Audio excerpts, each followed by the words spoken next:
Hello everybody, I'm Storm here. Welcome back to Final Fantasy XIV Online Heavensward. In the last episode, we continued our work in the Churning Mists, working on some side quests, particularly Mog Leo's side quest chain, which we were able to get through that. Got Mog Leo recruited into the Palm Guard. This is very nice. And then we were able to locate the Eyrie, which is basically Needhog's base of operations. However, it is surrounded by a wind-based barrier, much like Garuda's lair. And so we were thinking to use the Enterprise to break through it, the same way we did before, but Sid was concerned that should the Enterprise come under attack by dragons, it would not be maneuverable enough to get through, and would probably be torn to shreds. So he suggests that we're going to need a much more maneuverable craft to achieve what we are attempting. So he has some ideas in that regard. So we're going to be looking into that. So we're back here in Ishgard, and we're going to go ahead and head to the Skysteel Manufactory and see what Sid and Biggs and Wedge might have in store for us as far as another alternative to using the Enterprise. So that is where we're going to head here.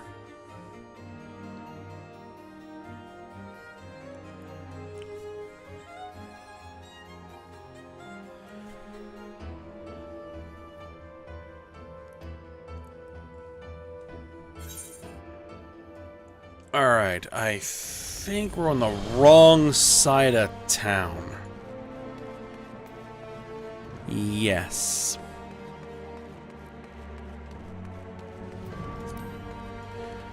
So we'll just use the Ethernet shard and head over there. Skysteel Manufactory,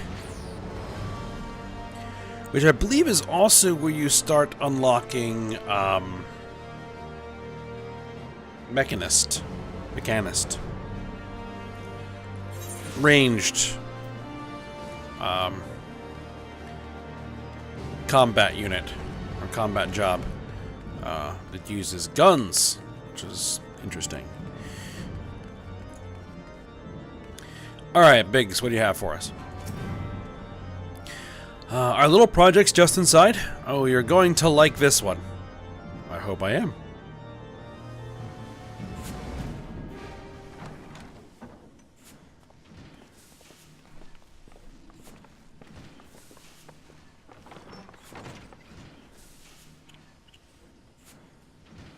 Feast your eyes upon our latest and greatest feat of engineering. We call it a mana cutter.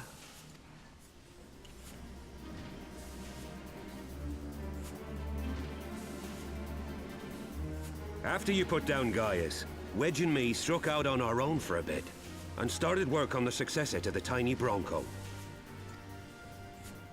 Impressive little thing, isn't she? My talent for ship design has plainly rubbed off on them.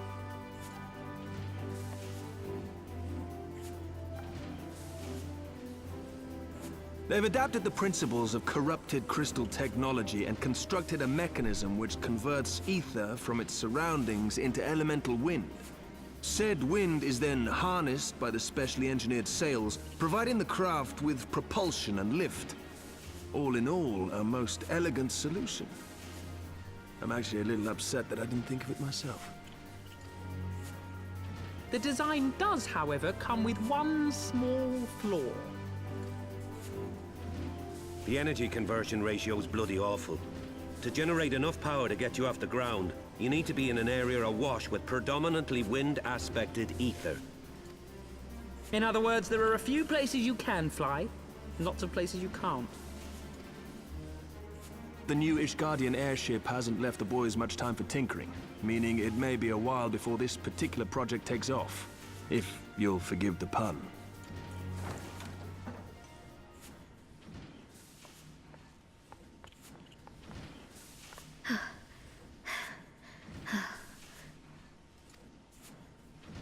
Tataru, what's happened? I've been looking all over for you. There's been word from Ul'Dah. It's about Her Grace, the Sultana.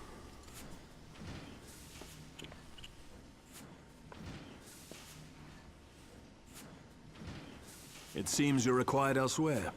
Leave the Mana Cutter with us. We'll see that she's airworthy and suitably equipped to slice through those winds.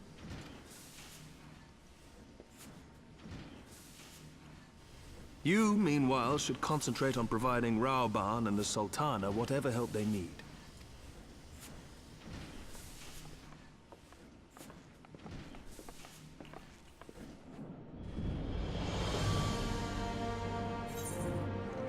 Okay, so it looks like we have a bit of a detour here to head back to Ul'Dah while they work on the Mana Cutter. Alright, so let's go ahead and see what Tataru has for us.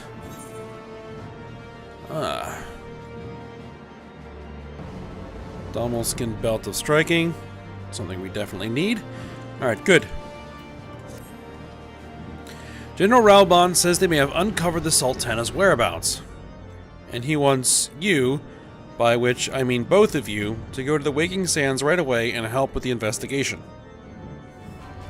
Kamayame, pressing though Ishgar's plight may be, our presence here will not serve to hasten the Mana Cutter's completion. Let us return to the troubled lands of Thanalan and lend what aid we may. Oh, that's Alphona. Alright, Tataru, have our friends at the congregation send a message to Estinian. Tell him we have identified a solution to our problem, but it will take some time to prepare. As you wish, Master Alphona. To the Waking Sands, Warrior of Light, 'tis past time Ul'Dah was delivered from this darkness.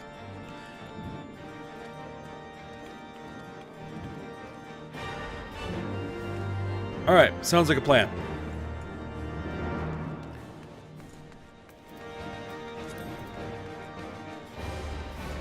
Alright, back to the Waking Sands.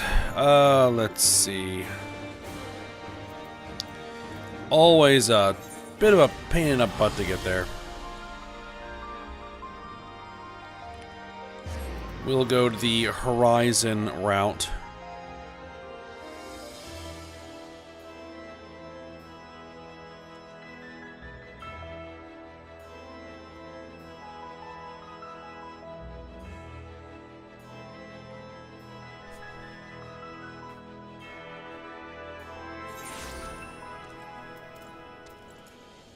Alright, here we are.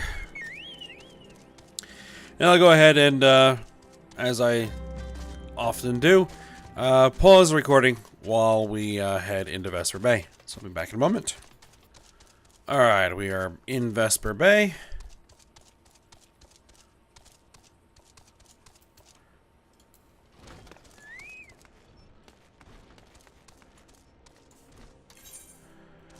There's a bunch of stuff in here.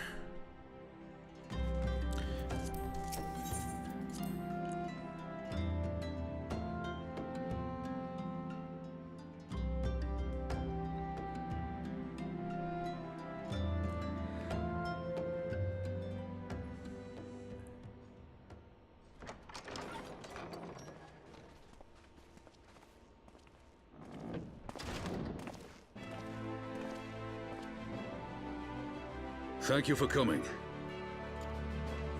No thanks are necessary, General. I trust your recuperation continues apace. I cannot complain. Thanks to Higiri and her ministrations, I've regained much of the strength I lost during my imprisonment.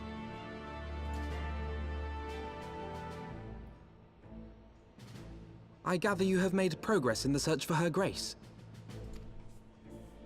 Aye, some good fortune at last.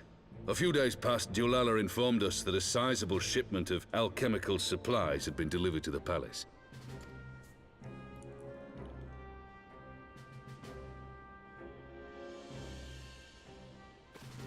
With Papa Shan's assistance, I set out to ascertain the source and nature of the shipment. My inquiries led me to Frondale's frontistery. There, I learned that an order had been placed for a curious substance designed to sustain patients trapped in death-like slumber. An invention of the former head alchemist, apparently. A death-like slumber? This cannot be a coincidence. It lends some weight to Dulala's claims, aye. Her Grace is likely somewhere within the palace, abed but alive. Before making any attempt to extricate the Sultana, however, it seemed prudent to learn what manner of substance was used to induce her torpor. To that end, I made inquiries as to the whereabouts of the one most like to have administered it, the lady-in-waiting, Meriel. We sent for you as soon as we learned of her location. All that remains is to apprehend the woman. We shall find our cat's paw in the Silver Bazaar. But we must tread carefully. The market is not the bustling place it once was, and someone is sure to mark our coming. Should they inform the monetarists, we'll have a fight on our hands. We must be prepared for the worst, and being short an arm, I thought it wise to take another in its stead. What say you, Warrior of Light? Will you lend me yours? Then I pity the bastard that stands in our way. Come, my friend, for Nanamo, and for Ul'Dah!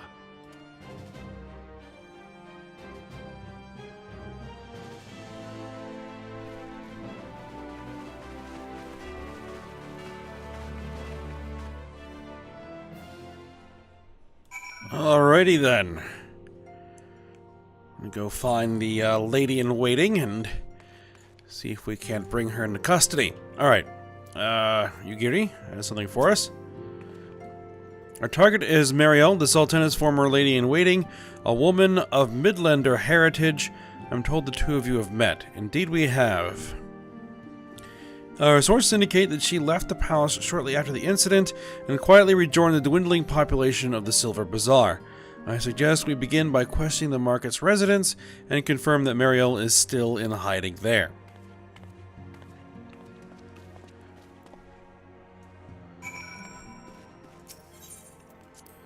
Alright, the Silver Bazaar, if I recall correctly, is actually outside the city.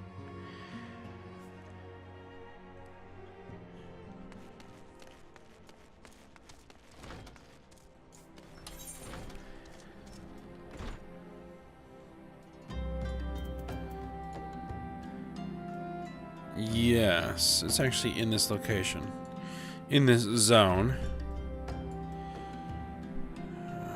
We've got a ride ahead of us.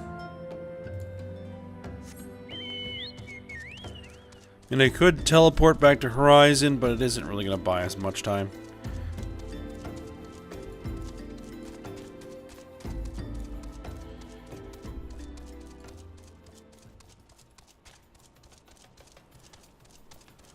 Alright, so what I'll probably just go ahead and do is, as before, I will go ahead and just pause recording here, and we'll be back once I'm in the area. Alright, we are approaching the Silver Bazaar. There's a bit of a fate in the way, but we'll just ride through that. Shouldn't be a problem.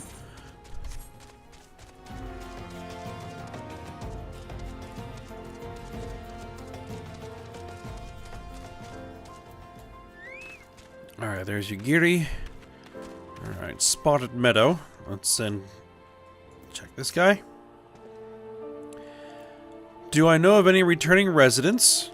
Gods, don't tell me they're starting to come back. My masters will not be pleased to hear of this. Oh, really? Kikipu? And what brings you to our lonely little hamlet? I believe the arrival of your entourage just about doubled our population. Looking for Meriel, you say? If you're hoping to lure her back to Ul'Dah, you may as well give up now. The girl's done with city life. Well, that's not exactly what we're looking for.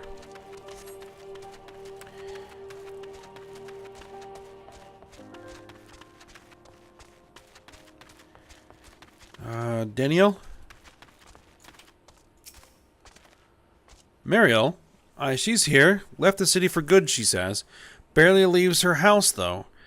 It's the one closest to the market entrance. Perfect.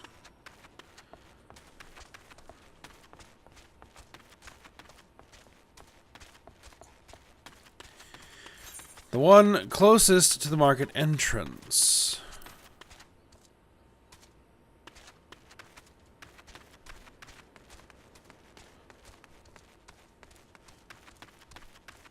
Over here. Ah, there she is.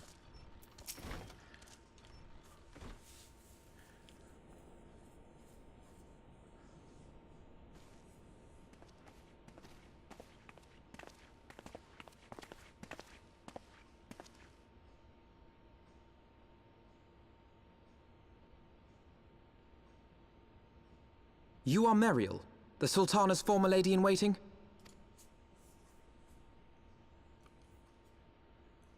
I know no one of that name.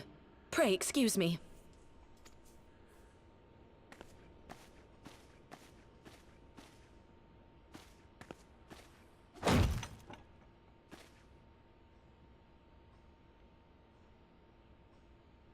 General Alden!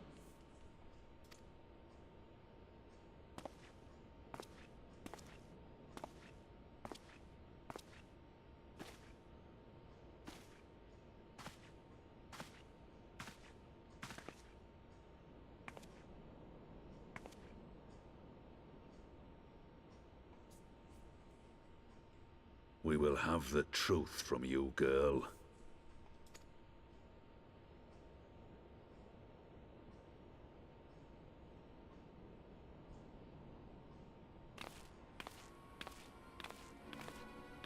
Mayhap it would be better coming from me.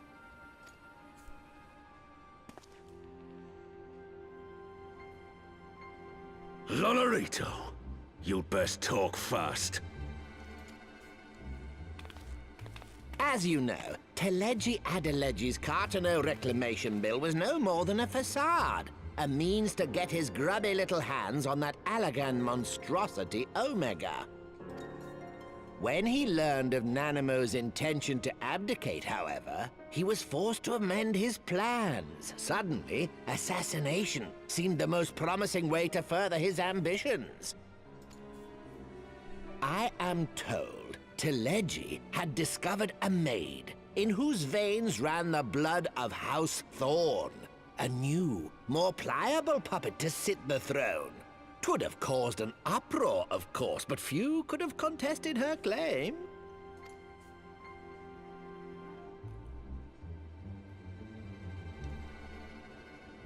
'Twas plain that Teleji's wild machinations had outgrown our ability to control them. So I decided to usurp his scheme and left the fool to seal his own demise. And what of Nanamo? Oh, I have no desire to harm her grace. 'Twould profit me little to destabilize our government. Thus did I employ young Meriel here to administer a potent sleeping potion in place of a poison.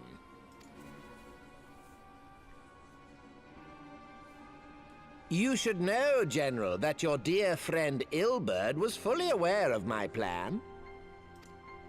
I had him lie about the assassination as a means to prime your rage against Teleji. We weren't entirely sure how you would react, but things went rather better than expected.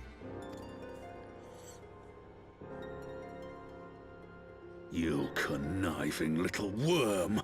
You had your claws in the Crystal Braves before their first recruit had sworn to serve! But of course, when a new game begins, 'tis only prudent to have a piece on the board. Ul'Dah was mine. Truth be told, a significant proportion of the Braves' initial endowment was also mine. With such large sums moving about, 'twas a rather trifling matter to disguise my own contribution. Ah, Ul'Dah. I secured his services with a promise to support his cause once my authority had been solidified. I swear, the man thinks of naught but prizing Alamigo from the grasp of the Empire. Unlike you, General, the poor fellow seems quite unable to forsake the land of his forefathers. Mayhap that's why he called you a traitor to your people and a disgrace to your homeland, amongst other things. What was it he always compared you to? Oh, yes, an overgrown lapdog begging for scraps at the Sultana's table. Oh, how we laughed. Alas, Ilbird's entertaining little outbursts eventually gave way to wearisome tirades, and the zealous brute became rather unruly. I had no wish to see you executed, you understand, but he would not take no for an answer. Rest assured, his employment with me has long since ended. Which brings us neatly to the present. What say you, General? Both you and the Sultana are alive. We have one corpse and one fugitive, and preparations have been made to restore your good name. Shall we cry quits and start again with a blank ledger? The hells we will! Do you honestly expect me to forgive and forget? After all you've done? You're guilty of high treason! Stay your blade, Master Alden. You yourself are not innocent. Or have you forgotten your own crime in executing Teledji Adeledji without trial? Though you acted out of loyalty to the Sultana, such deeds are in violation of both the word and spirit of the law.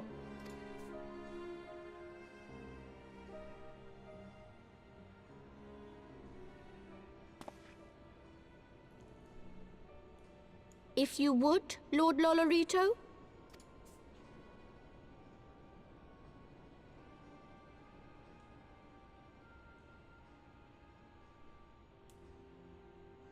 This potion will wake the Sultana from her slumber. Consider it a gesture of conciliation. You will find her grace resting comfortably within her private chambers. Should you doubt my word, I shall willingly accompany you to the palace as your hostage.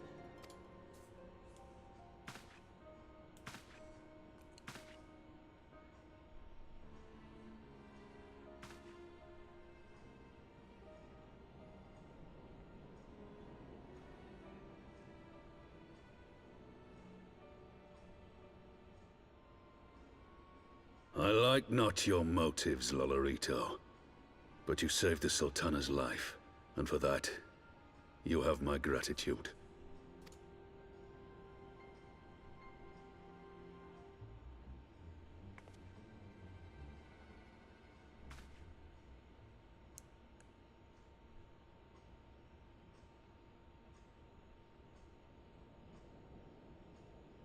Rauban Aldin, you are hereby reinstated as General of the Immortal Flames.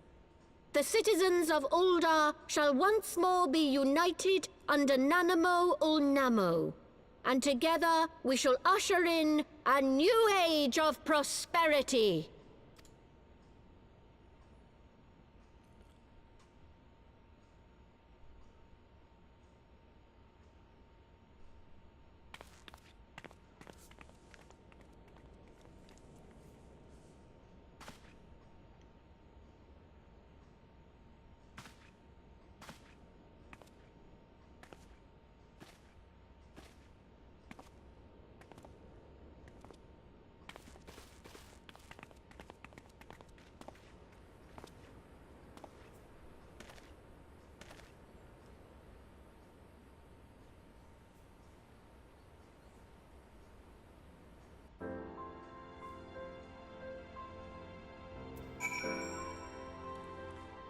Alright then. That was a lot of information there. Okay, yeah. Lolorito is a slimy, conniving worm, but at least he's our slimy, conniving worm. At least for the moment, anyway. Okay, so Alphino. Alright, by the 12, I feared Lord Lolorito's arrival would herald another bloodbath. Little I suspect that he of all people would gift us the means to rouse the Sultana. Alright, so we'll take that striking belt. Go ahead and get that equipped.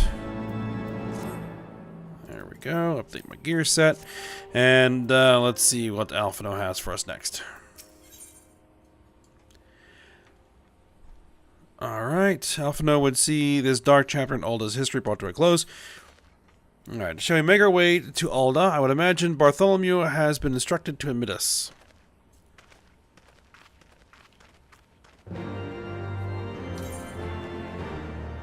Alright, so we need to head to the Royal Promenade. We'll teleport into the city and use the Ethernet to get to where we need to go.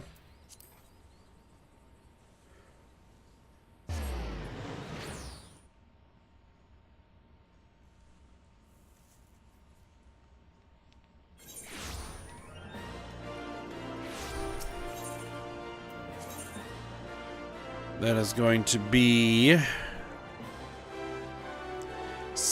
No... Chamber of Rule, that's right.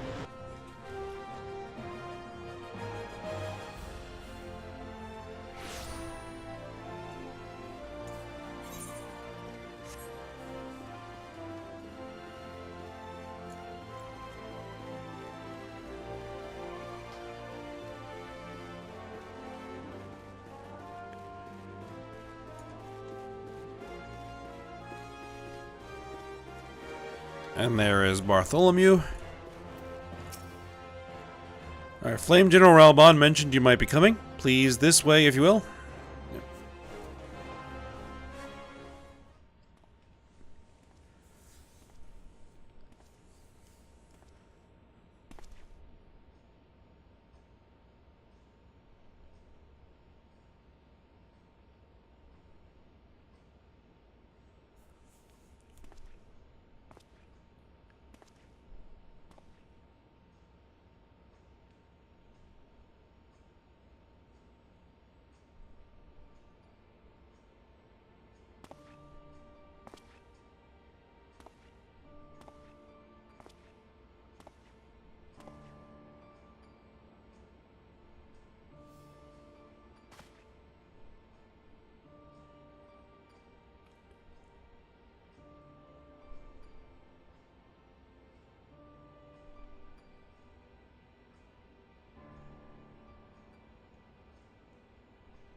I was having the longest dream.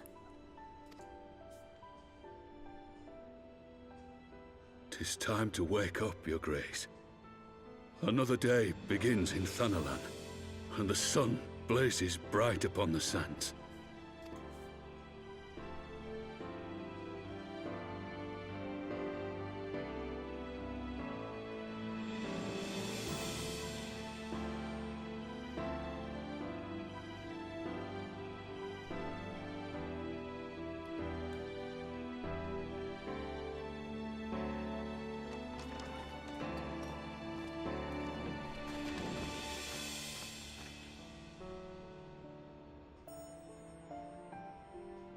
Her Grace is awoken.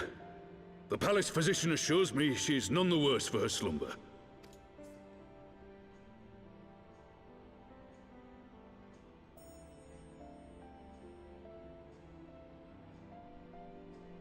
I believe Her Grace will soon resume her plans to place the government of Ul'Dah into the hands of its citizens. Whatever path she chooses to take, I shall walk it with her. And we shall tread slowly, lest the nation be unsettled in our wake.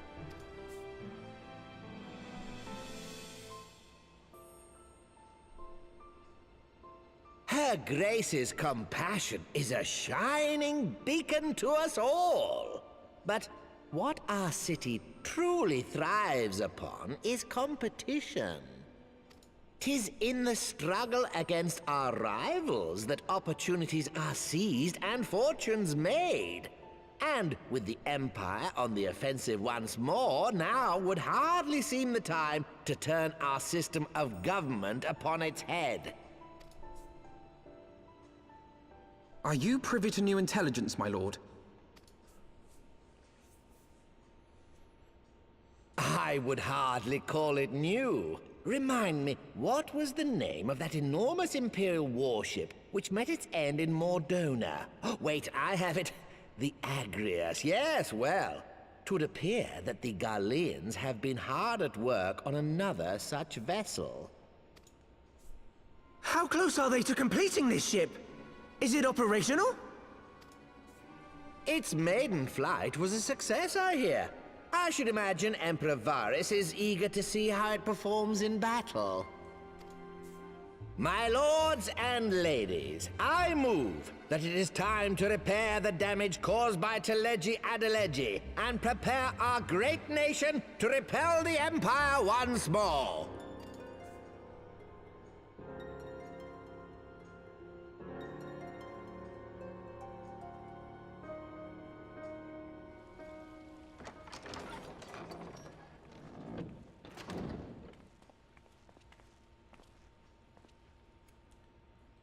"'Tis well that the Sultana has awoken.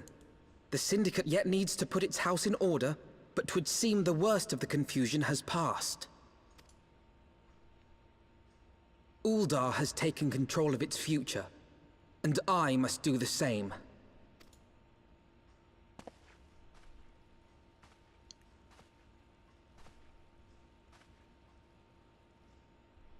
I have decided to disband the Crystal Braves. Among the recruits, there were those who supported our Order's goals and convictions with all sincerity. 'Tis my hope that these loyal men and women will choose to remain our allies in the battles to come. As for those who sided with the traitor, Ilberd, they shall be hunted down and held to account for their crimes.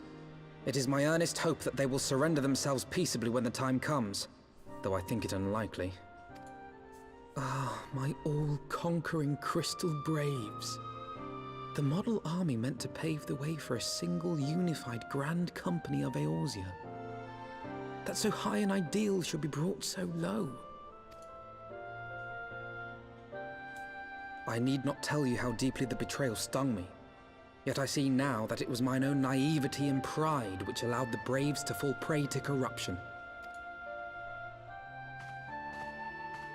As ever, it is to your own shining example that I turn for inspiration.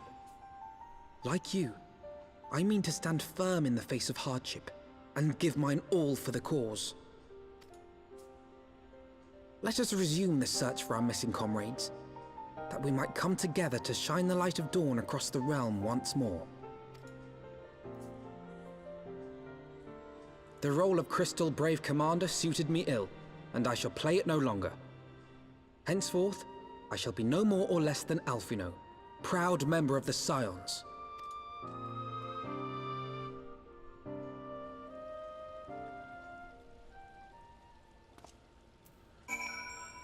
Alright, well, that bit of business is put behind us.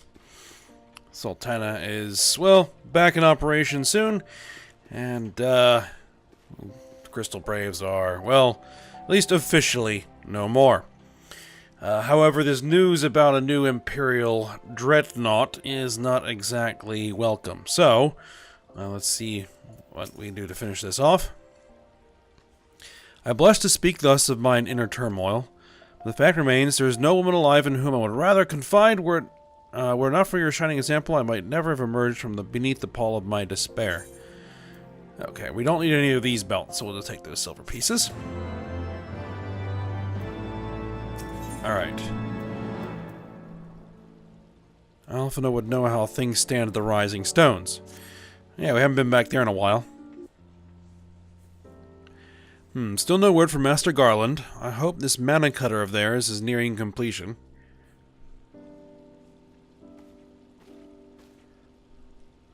I'm assured that Her Grace will make a full recovery. I, and Ul'Dah too, shall flourish once more. General Ralbon and his colleagues have matters well in hand, I believe.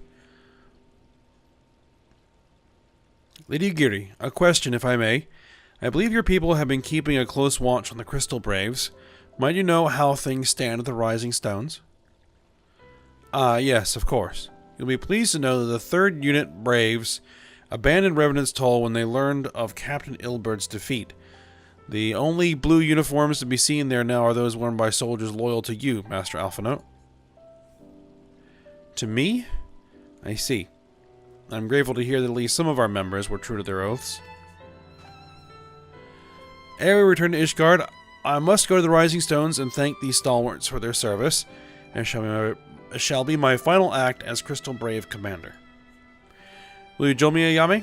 You were there at the company's inception. 'Tis only fitting that you be present at its end. And I would appreciate the support.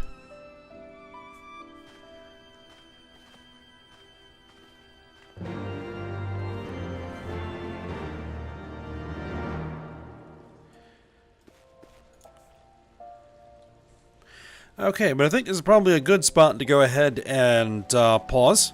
So, we will stop here, and we will go see what the state of the Rising Stones is when we come back next episode. So, hope you guys enjoyed it. Thanks for watching. Go ahead, like, subscribe, and comment, and I will see you next time.